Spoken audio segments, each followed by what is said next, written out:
First up on the show, Antony Blinken is back in West Asia. On Wednesday, the U.S. Secretary of State arrived for his sixth visit since the war began in Gaza following Hamas's October 7th attack.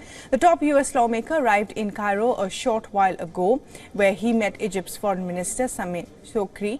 Blinken also met the Egyptian President Abdel Fattah al-Sisi as discussions on an urgent ceasefire remain high on the agenda. The U.S. lawmakers' West Asia tour began in Saudi Arabia on Wednesday. Blinken made a pit stop in Jeddah on Wednesday, where he met the Saudi Crown Prince Mohammed bin Salman as strains continue to show in America's ties with its ally, Israel. Blinken said he was confident that they were getting closer to a deal. Now, according to an Egyptian Foreign Ministry note, the U.S. Secretary of State is meeting foreign ministers from Egypt, Saudi Arabia, Qatar and Jordan in Cairo. Blinken is also meeting the Emirati International Cooperation Minister and the General Secretary of the Palestinian Liberation Organization's Executive Committee. The note did not give details on the subject of the meeting.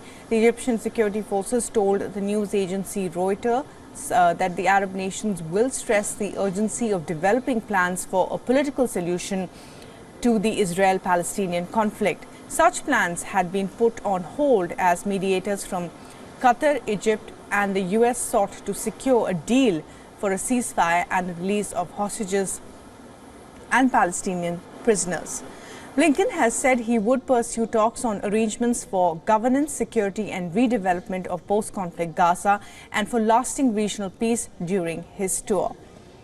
In the backdrop of the diplomatic visit, Israel's Prime Minister Benjamin Netanyahu told U.S. Republican senators on Wednesday that Israel will continue its efforts to defeat Hamas in the Gaza Strip.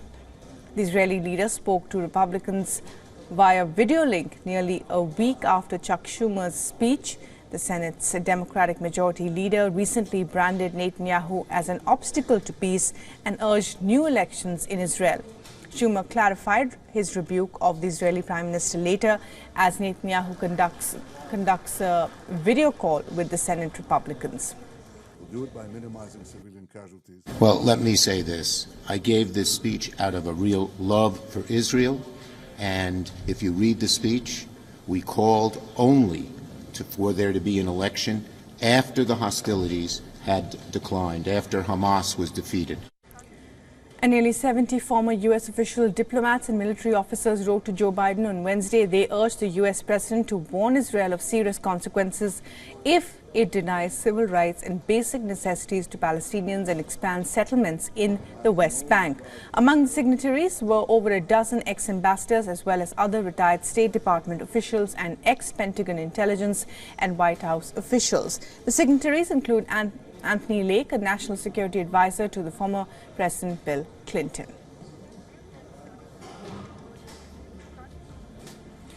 And for the very latest on this visit by the U.S. Secretary of State, our correspondent Jody Cohen has sent us this report.